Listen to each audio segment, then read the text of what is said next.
Hello, this is Hound4004, and welcome to Minecraft News.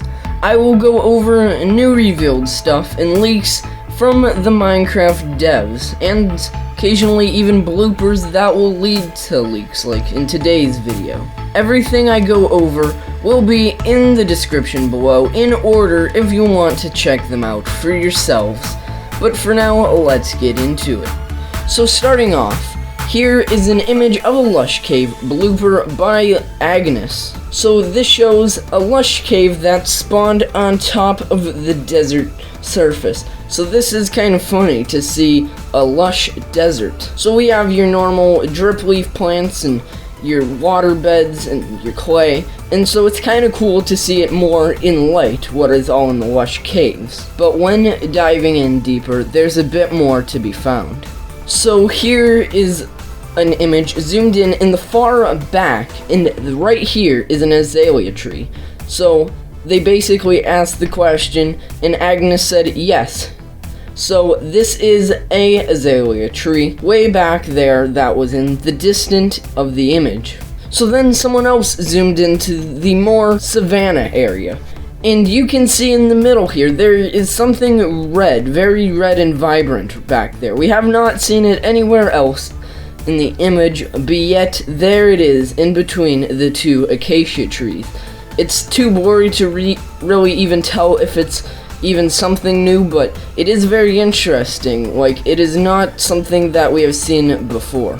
And also, it is too red to be considered an azalea tree.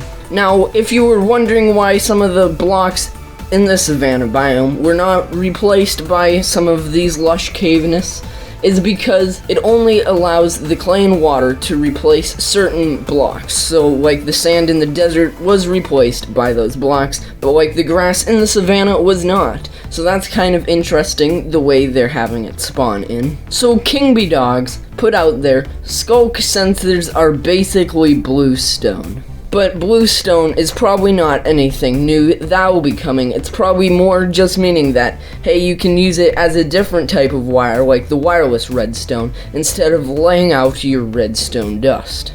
But then he goes back and says, in saying that, skulk sensors are definitely the closest thing we have to Bluetooth in Minecraft. Someone asked, will the Warden have the same vibration detection range as the skulk sensor? And King Bee Dogs said it will have a much greater range. So this person said to King Bee Dogs, you should add a game rule called visible skulk sensor to make the direction thingy invisible when false. This would lead to some insane maps that are made using skulk sensors. And King Bee Dogs replied saying, nice idea, I will consider it. So some game rules for the skulk sensor invisible thingies would be kind of cool, and could now be coming to the game, which would be something so small that would add quite a bit. So this one here is kind of sad to hear, but King Bee Dogs says, please stop spamming ideas. So that's kind of sad that things are being spammed, and some things that aren't even related to Minecraft. So let's not spam King Bee Dogs. If you really want to spam, I guess you can spam me if you really wanted to. So here was something that I put in the description of last week's video that I had basically cut out. But here is something that is just kind of funny here for the end. That's basically someone retextured the skulk sensor, and King Bee Dogs replied, maybe the skulk is just mac and cheese. But you can't have a mac and cheese skulk sensor without having a mac and cheese warden. So here's your serving of mac and cheese warden for the day.